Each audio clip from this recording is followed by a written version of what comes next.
Debate por el salario mínimo. La Comisión Nacional por el Salario Mínimo ya ha sido instalada en medio de una gran expectativa del sector laboral que espera se hagan los ajustes que tomen en cuenta las actuales circunstancias del costo de la vida, la inflación y la productividad. En tanto, las grandes empresas y pequeñas también plantean dentro del análisis se tome en cuenta el golpe a la dinámica que ha sufrido el país en los últimos años. Analizamos este tema con algunos de los sectores involucrados. Ley antimafia. El anuncio del presidente Mulino de elaborar y llevar a la Asamblea la denominada Ley antimafia abre el debate sobre la necesidad de una normativa que busca enfrentar con más contundencia el crimen organizado. Las constantes quejas de un sistema de justicia que dé calibre a los delincuentes. ¿Qué herramientas necesitamos? ¿Qué pasará con un sistema garantista fuertemente cuestionado? Lo analizamos. Reformas electorales. Se abrió ya el debate en la mesa de reformas electorales y la discusión se ha concentrado en las diferencias entre los partidos políticos y los sectores que representan y defienden la libre postulación. ¿Cómo lograr los balances para garantizar el derecho a la participación en las elecciones? ¿Cómo acabar con las distorsiones que han generado crisis en los partidos políticos? También lo analizamos hoy en nuestro programa.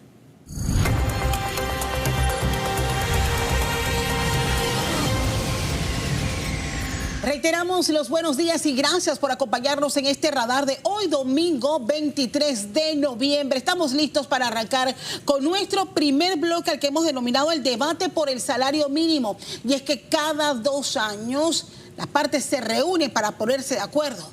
Pero en la mayoría de los casos no ha habido acuerdos y los gobiernos terminan decidiendo cuál es el salario mínimo que debe acompañar a los panameños. Eduardo Gil, dirigente de Convergencia Sindical, nos acompaña en esta mañana. Eduardo, qué gusto tenerte. Gracias, Paco. Y como siempre, bienvenido a este programa. Y se suma a la mesa Franklin Martínez, presidente de la Unión Nacional de Pequeñas y Medianas Empresas. Franklin, qué gusto tenerte por acá, tomando en cuenta también que incluso representantes de empresas privadas nos dijeron hay que tomar en cuenta que la mayoría, el grueso de esta actividad de asalariados está precisamente en este segmento que tú bien representas. Habíamos invitado al Ministerio de Trabajo, sin embargo, no hubo tiempo para que asignaran a un vocero. Nos han dicho que próximamente estarán compartiendo sus impresiones de la dinámica que ha iniciado en esta comisión que revisa el salario mínimo. Voy a arrancar contigo, Eduardo. Ha empezado este debate. Son 4 sesiones que se tienen que realizar. Ahora en diciembre tendríamos que tener un acuerdo. ¿Cómo ves el panorama hoy día si lo comparamos con otros escenarios donde se ha hecho un esfuerzo para que tanto los trabajadores como los empresarios se pongan de acuerdo para definir cuál es el salario justo que debe tener los ciudadanos panameños? Bueno, gracias, Castalia. Sí, bueno, estamos en un contexto un poco diferente, en el sentido de que hemos visto que se ha deteriorado la figura del diálogo social, que es fundamental para poder pactar entre empresarios y trabajadores las condiciones por las cuales se van a ajustar los salarios mínimos. Y obviamente esa política que ha significado el ataque hacia las organizaciones sindicales, la intromisión en algunas estructuras, obviamente que debilita el diálogo social y crea condiciones tensas, que no es lo más apropiado para poder discutir de manera técnica, de manera calmada, cuáles son las variables que tendremos que analizar para definir un salario que no solamente permita a la economía reactivarse, dinamizarse, sino que sobre todo permita a los trabajadores recuperar la pérdida del poder adquisitivo, porque es el ancla que genera un estancamiento económico. Por lo tanto, es importante ver eso, es importante analizar la condición de las empresas, porque esta asimetría que nosotros tenemos en el país, en donde hay unos que ganan mucho y hay otros que ganan muy poco, no solamente es en la relación de los trabajadores con el sector empresarial, sino que también dentro del sector empresarial. Es decir, hay empresas que tienen condiciones que generan altas tasas de ganancia de retorno y hay empresas que se las ven muy difícil para subsistir, en mantenerse en el negocio. Hay una diferencia entre las empresas multinacionales que reciben beneficios fiscales, por ejemplo, que reciben una serie de prebendas para operar, y hay empresas locales, nacionales, de inversores panameños que están difícilmente enfrentando todo ese entramado burocrático. Entonces, por eso es importante que nosotros veamos que el problema que tiene Panamá no es solamente un problema de crecimiento. El problema de Panamá es un problema de distribución, de desigualdad. Y por eso la política del salario mínimo debe encaminarse a resolver ese problema o a atender el problema de la desigualdad, que ya ha sido señalado como el problema más grave que tiene Panamá actualmente. Desde el punto de la Unión Nacional de Pequeñas y Medianas Empresas, ¿cómo ves el panorama y si consideran que en esta oportunidad podría existir consenso contrario a lo que bien nos está advirtiendo de las circunstancias que han, de alguna manera, como bien lo planteas, Eduardo, han impactado el diálogo que debe haber entre las partes? Muy buenos días, Castalia, Eduardo. Nosotros vemos con muy buenos ojos la situación que se está dando y lo vemos porque en esta situación que estamos viviendo no existe esa zozobra, esa sensación que teníamos en años anteriores de un posible llamado a huelga, de un posible llamado a cierre. Las circunstancias que se están dando en este momento son de conversación, son de diálogo, son de compartir entre los dos grupos que están sentados en la mesa de discusión de salario mínimo. Sin embargo, queremos hacer una acotación muy importante, y es que tradicionalmente en Panamá y en muchos lugares a nivel nacional tratan de discutir situaciones que atañen al sector de la micro, de la pequeña y la mediana empresa, sin la participación del sector de la micro, de la pequeña y mediana empresa. En la mesa de diálogo por el salario mínimo está representado el CONEP, está representado CAPAC, está representado la Cámara de Comercio, y ninguno de ellos son micro, pequeña y mediana empresa. Nosotros no hemos recibido ningún llamado a formar parte de ese sector. ¿Eso ha sido siempre? Tradicionalmente, cada vez que se va a tocar un tema relacionado con el sector de la micro, de la pequeña y la mediana empresa, en la presidencia de la República, de cualquier gobierno, participa CONEP, CAPAC, Cámara de Comercio, Industrias y Agricultura, y no se hace ningún llamado. ¿No lo representa el sector que estaba representado aquí por el señor Gil? Es que nosotros somos antagónicos amistosos. Nosotros estamos en la misma línea de producción. Lo que él produce es lo mismo que produzco yo. Nosotros somos micro y pequeña empresa. Nosotros no tenemos cuenta bancaria en Suiza. Nosotros somos los que llevamos adelante la economía nacional con el esfuerzo diario. Todos y cada uno de los días que nosotros nos levantamos a mover la rueda de la economía nacional en compañía de nuestros colaboradores. Pero nuestros colaboradores son menos de 10. Cualquier empresa micro, pequeña o mediana, las micros son familiares, esencialmente de corte social. La pequeña y la mediana son empresas que tienen menos de 10 empleados, 2.8 están dentro. Pero si a esto le aumentamos un salario mínimo, a la micro específicamente, sí, y tenemos un parque empresarial saludable, aproximadamente 220.000 empresas. Si nosotros aumentamos el salario mínimo y digamos que el 50% de las empresas se tiene que ver en la necesidad de desprenderse de uno de sus colaboradores, estamos hablando de un número importante de personas que se pueden quedar sin trabajo. Bien, en este ejercicio que apenas ha iniciado esta semana que termina, los análisis que debemos hacer, o sea, ¿qué se debe tomar en cuenta? Yo sé que esto es repetitivo, que lo hemos dicho en el pasado y al final no hay acuerdos. Basados en datos económicos, en el costo de la vida, en la inflación, en la disminución del gasto que hacen los panameños, que ha sido muy resaltado en las últimas semanas, pero sobre todo en la productividad, o sea, a qué tipo de trabajador, con qué tipo de preparación nosotros debemos calificar para ir haciendo esos ajustes. Bueno, mira, es importante que hay un dicho, ¿no? Hay un decir muy importante que dice que el dato mata el relato. Okay. Hay un discurso, por ejemplo, muy marcado de que aumentar el salario o los salarios produce desempleo. Sí. Hay datos, hay información, hay investigaciones económicas que demuestran exactamente lo contrario. Es decir, hay países que definen su estrategia de crecimiento y su estrategia de desarrollo a partir de una política salarial. Ejemplo, Japón, pero Uruguay, que son países en los cuales la estrategia para aumentar la dinámica económica local ha sido aumentar los salarios.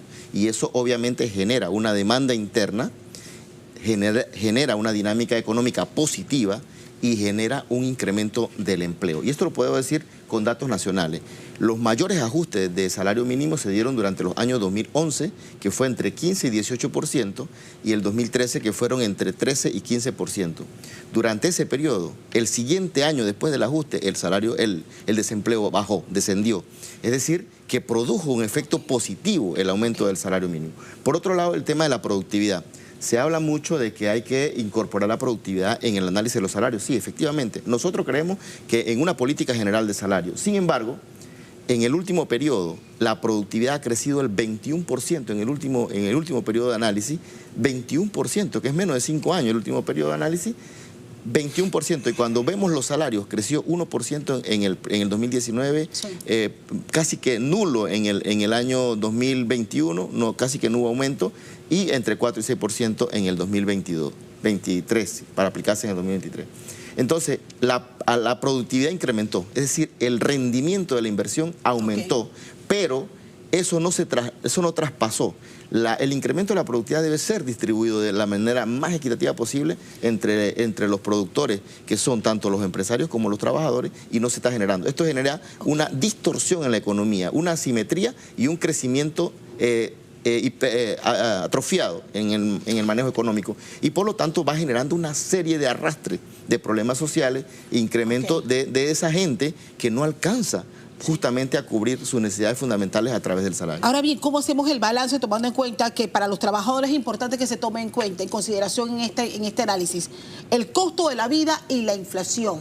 Y usted señalaba al inicio de su intervención, Franklin, lo que representa para una pequeña empresa un ajuste, pongamos hipotéticamente hablando de los $900 que en su momento se propuso. Yo estoy totalmente de acuerdo con que los incrementos se tienen que dar en paralelo con los aumentos que se dan en cuanto a la producción. Sin embargo, tenemos que irnos a la realidad. La realidad es que durante la pandemia tuvimos 18 meses cerrados. Luego de esos 18 meses hubieron cierres de calles en los meses de junio, julio del año 2022. En el mes de octubre, noviembre del 2023 volvimos a cerrar las calles por un mes. Entonces la política de cierre se intensificó tanto que ya sabíamos, teníamos la certidumbre, ya no era incertidumbre, teníamos la certidumbre de que nos iban a cerrar las calles. En el 2024 perdimos un año completo por efecto de las elecciones. Y a principio de año vimos lo que sucedió en Bocas del Toro y a territorio nacional. O sea, nosotros no podemos deslindarnos de la realidad, de que estos permanentes cierres de calles a los que nos hemos venido abocados han golpeado directamente a la economía del sector de la micro, de la pequeña y de la mediana empresa. Y que no podemos decir que, por ejemplo, en Bocas del Toro, donde destruyeron todo lo que había en la ciudad, esas personas se pueden recuperar y además imponerle un salario mínimo. Tenemos que ser claros de cuáles son las realidades que nosotros estamos viviendo. Si el país está, como en el año 2008, como en el año 2011, está en franco crecimiento económico, pues evidentemente los salarios mínimos tienen que ser. Pero en este momento el salario mínimo viene a ser el resultado de una larga cantidad de cortes e interrupciones en la movilidad que imposibilitan que una empresa sea saludable. Por ejemplo, si yo voy hoy al banco cualquiera, público o privado, digo, señores, yo necesito dinero para que mi microempresa salga adelante, y ellos me van a contestar, básico, tráiganos su movimiento de los últimos 6 meses, el movimiento bancario de los últimos 6 meses, se acabó el préstamo, porque nosotros no tenemos un movimiento sólido, constante, permanente. Entonces, ¿qué es lo que nosotros proponemos? Claro, la productividad es importante. La sostenibilidad es de la cual nosotros estamos hablando. ¿En qué momento nosotros vamos a tener en ese sector donde se va a hablar del salario mínimo otros aspectos tan importantes? Porque ¿quiénes son los llamados a tener salario mínimo? El Estado tiene que proteger a una gran cantidad de personas que no se han preparado, que no tienen estudios, que son las personas que están desproveídas de esa calidad, y les tiene que poner un resguardo, que es el salario mínimo. Pero un ingeniero no pide salario mínimo, un abogado, un profesional, un técnico, una persona que ha estudiado no tiene que tener el problema del salario mínimo. Esa es la gran pregunta. ¿Cuál es el salario mínimo que debería existir en Panamá? Tomando en cuenta, y recapitulo esto, según datos recabados, el salario mínimo actual promedio en Panamá sería de $636 aproximadamente. Ese es el salario promedio, es decir, ahí tomas en cuenta los $315, que es el salario más bajo que corresponde a las trabajadoras domésticas en la región 2, y luego los salarios más altos que sobrepasan los $1.000, que son de los asistentes de vuelo, mecánicos de aviación, que tienen un salario mínimo, pero más elevado. Entonces hay un promedio que se hace entre el salario más alto, el mínimo, y se establece los 600. Pero la gran mayoría de los trabajadores están por abajo de los $600, entre 580 aproximadamente. ¿De cuántos estamos hablando aproximadamente? Los que están en salario mínimo, en realidad, son cerca del 65% de los que están actualmente cubiertos por salario mínimo. Y esto es dato, esto no es una cosa de que, no, esto es la información de los datos oficiales. Aproximadamente por allí se ubica. O sea, porque si lo comparas con el costo de la vida, el costo de la canasta básica, el costo de los medicamentos que le encuentran en la caja del Seguro Social. En el 2019 no había pandemia, todavía no había pandemia. Sin embargo, el sector empresarial decía, no es el momento de aumentar los salarios. Y ese ha sido el discurso desde que yo tengo conocimiento. Nunca es el momento. ¿Hay crecimiento económico? No es el momento porque se afecta el crecimiento. No hay crecimiento económico, no se puede porque entonces no hay crecimiento. Es decir, nunca he escuchado a un empresario decir, es el momento de que ajusten los salarios. Nunca. Sin embargo, en el 2019 eso caló en el gobierno y hizo un ajuste demasiado bajo. El más bajo de la historia. ¿De cuánto fue? De 1%, 1 y 2% aproximadamente. Y en el 2021, después de pasar la pandemia, nosotros le advertimos al presidente Nito Cortizo de que la forma como habían crecido los precios de manera especulativa, porque se especuló con los precios después de la pandemia, había deteriorado la condición de vida de los trabajadores y que si no se hacía algo en política salarial, lo que íbamos a tener era un estallido social, no porque nosotros lo provocáramos. Es decir, este es como quien dice, va a pasar, sí. Va a pasar porque la gente no aguanta el precio del combustible, el precio de los medicamentos, el precio de los alimentos.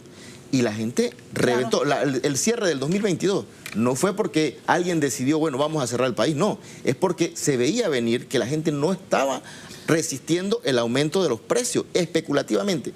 Y en el 2021 se ajustaron los salarios de algunas actividades, pero no se ajustó el salario en los puertos, no se ajustó en farmacias, que fueron, por ejemplo, actividades económicas que crecieron durante la pandemia. O sea, los supermercados que tuvieron incluso el beneficio de los bonos directos que le dio el Estado, ni siquiera a esa gente se le aumentó el salario mínimo. Entonces, este tipo de cosas, este tipo de política de no analizar objetivamente el dato y creernos el relato solamente, entonces hace que se distorsione la política salarial en el país. Eso es lo que nos está pasando. Tenemos una distorsión social producto de este desbalance económico. ¿Qué otras variables, Franklin, considera usted se deben tomar en cuenta quienes hoy están sentados en esta negociación? Es que las bases sólidas sobre la cual se sienta la micro, la pequeña y la mediana empresa son las condiciones mínimas necesarias que el Estado debe proveer.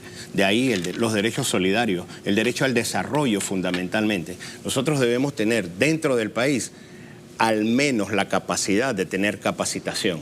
La capacitación no se está dando porque a los niños de kinder, de primaria y de secundaria no se les está educando en esa importante necesidad de aprender acerca del emprendedurismo. Capacitación, acompañamiento, financiamiento, seguimiento y aceleramiento. Esas son las cosas que se necesitan para que el sector de la micro, de la pequeña y de la mediana empresa salga adelante. ¿Qué no estamos haciendo en este momento? No estamos retribuyendo de una manera correcta los impuestos que está recibiendo el Estado.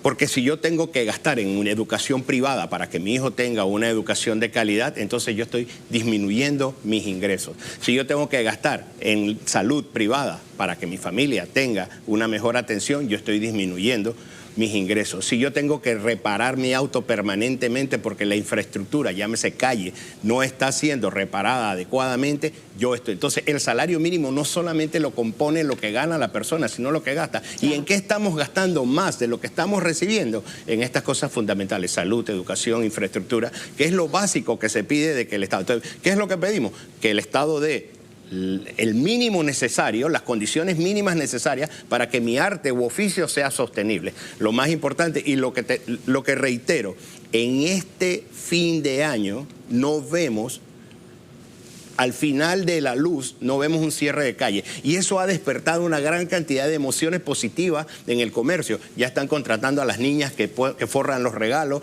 ya la gente está comprando productos para vender en diciembre, porque no teníamos la incertidumbre que se tenía antes. Afortunadamente no se ve con cercanía un cierre de calle. Eso es positivo para la economía nacional. Entonces, de nuevo, dar las condiciones mínimas necesarias para que mi arte u oficio sea sostenible es lo más importante, porque el salario mínimo es una cobertura que hace papá Estado a un sector desprotegido, pero no es al 100% de la población. Aquellas personas que se han preocupado por estudiar, que tienen una mejor capacidad para presentarse con una oferta mejor ante una empresa, no cobran salario mínimo. Yo he escuchado en esta última semana, Eduardo, un término que me ha llamado la atención que tiene que ver con el ingreso familiar o el salario familiar.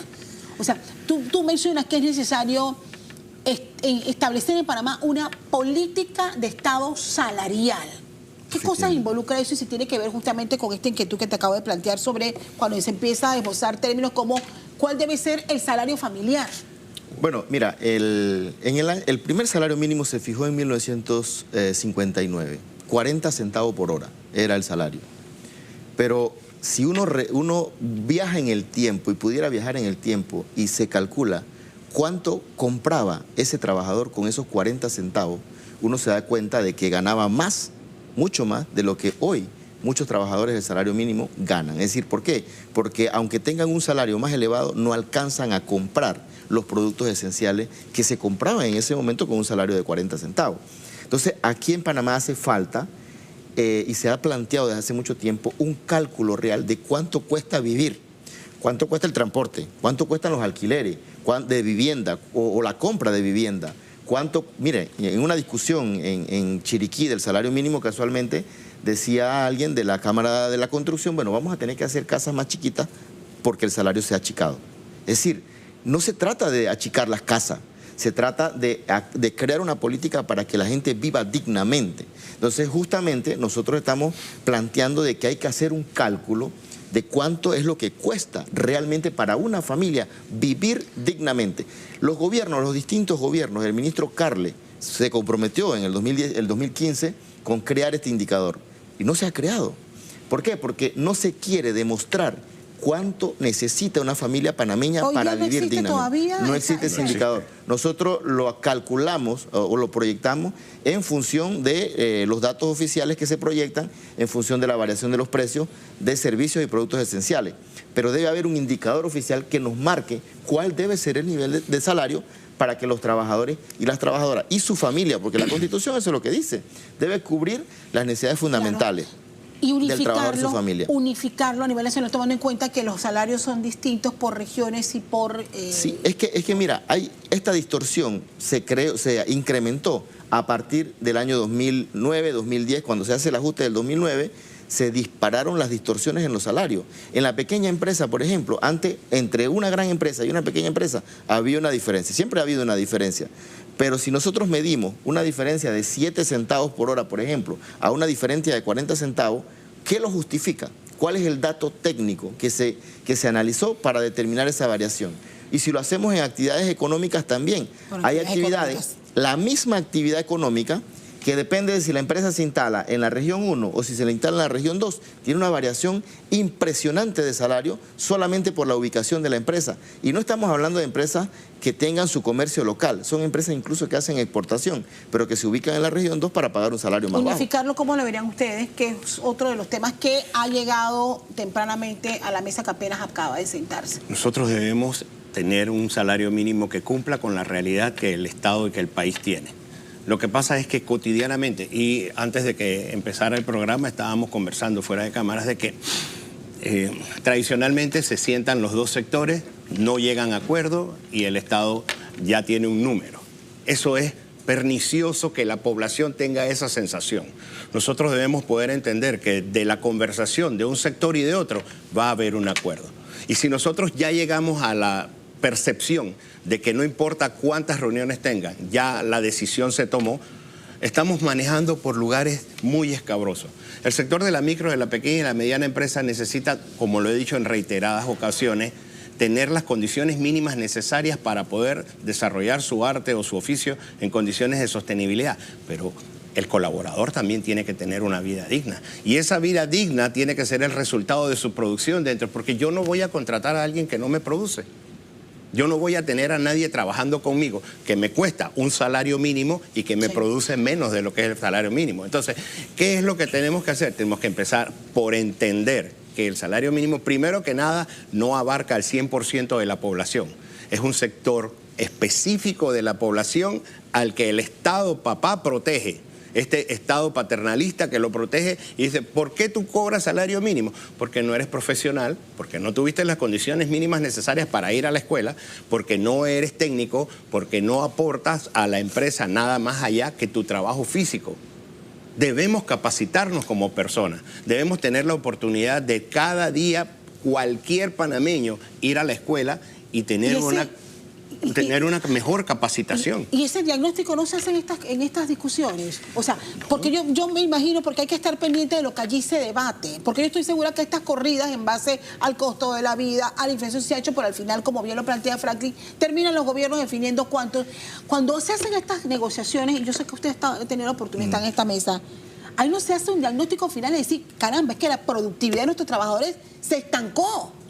Llegamos hasta aquí. Tenemos 700.000 personas trabajando que no se preocuparon ni por profesionalizarse, ni por incursionar en nuevos sectores del mercado laboral. O sea, tenemos que hacer algo de aquí a 2 años, cuando nos sentemos nuevamente, a ver cómo levantamos la vara para mejorar la calidad profesional y por ende darle el derecho y la apertura a que tengan un mejor ingreso salarial. Mira, Castalia, en negociación se suele decir que hay una mejor alternativa a un acuerdo negociado. O sea, cuando un negociador tiene una mejor alternativa que un acuerdo negociado, no negocia. ¿Qué pasa? Siempre cuando el relato se impone frente al gobierno y se tiene la certeza de que el gobierno está escuchando solamente a una parte, yo no tengo que negociar nada. ¿Por qué? Porque yo sé que el Estado me está escuchando a mí y que el salario finalmente se va a fijar conforme a los criterios que yo he establecido. Pero cuando yo veo que no hay condiciones y que yo me tengo que poner de acuerdo con la contraparte, entonces entro a discutir lo que es de fondo. En las últimas 3 negociaciones en las que yo participé, el sector empresarial no presentó propuesta. Se limitó a decir, no es el momento de aumentar el salario mínimo. Los trabajadores presentamos una propuesta sustentada técnicamente, con datos oficiales, extensa, que incluye el agrupamiento de salario, la incorporación incluso de elementos del crecimiento económico, de cómo se ha mejorado la productividad. Pero cuando el sector empresarial presentó su propuesta es una sola hoja. No es el momento. Entonces, obviamente, si el gobierno no llama a los interlocutores y le dice, usted tiene que ponerse de acuerdo. ¿Cómo se llegó a acuerdo en el 2007? ¿Cómo se llegó a acuerdo en el 2015? Porque el gobierno le dijo a los empresarios, ustedes se ponen de acuerdo, o si no se ponen de acuerdo, entonces yo voy a definir y a mí me parece que el salario es tanto. Entonces, obviamente, en ese sentido, hay que buscar la forma para que se analice al fondo, se vea, por ejemplo, el 21% del incremento en la productividad, ¿cómo lo distribuimos? Para que a todos, no solamente a las grandes empresas, sino también a las pequeñas empresas, les toque algo. ¿Por qué? Porque cuando nosotros tenemos un país en donde se va de cerca de 7.000 millones de dólares por año de impuestos sobre la renta, en donde la mayor evasión está en el sector empresarial, entonces, obviamente, ¿cómo apoyamos a las pequeñas empresas? ¿Cómo invertimos en infraestructura pública? Porque hay un hueco fiscal importante. Entonces, cuando viene una gran empresa multinacional, vamos a traer la inversión extranjera, está bien, pero resulta que a ese le bajamos los impuestos, le exoneramos por 5 años los impuestos. Hay un proyecto de ley en esa dirección, pero al pequeño empresario que está haciendo el esfuerzo, se le aplican los impuestos tal y cual como son. Entonces se beneficia a los grandes y se perjudica a los pequeños. Entonces, cuando vamos a la discusión del salario mínimo, no, hay que proteger a la pequeña empresa, pero cuando se abre el comercio, cuando se evaden los impuestos, cuando se le dan incentivos fiscales, ¿por qué no pensamos en las pequeñas empresas para que realmente sean competitivas? Estoy totalmente de acuerdo con eso. La evasión es un cáncer que está deteriorando la economía nacional. Estoy totalmente de acuerdo con que el Estado tiene que hacer ingentes esfuerzos para que la educación, la infraestructura y la salud brinden las condiciones mínimas necesarias para que toda micro, pequeña y mediana empresa pueda desarrollar su arte o su oficio en condiciones de sostenibilidad. Sin embargo, la parte más importante es que nosotros debemos dejar a un lado la percepción y empezar, como bien dice mi compañero Gil, lo más importante es que tenemos que hacer. Tú y yo tenemos que salir a mover la rueda de la economía nacional, porque es la empresa privada, desde la micro y la pequeña empresa, donde se mueve la economía nacional. Vamos a dar la oportunidad a la mesa que recién se acaba de instalar y acaba de realizar su primera reunión de avanzar. Tendremos la oportunidad de conocer los avances, las discusiones, las corridas que ahí se deberán dar y al final esperar que no ocurra como en los últimos 2 años donde el gobierno definitivamente ha decidido cuál sería el ajuste.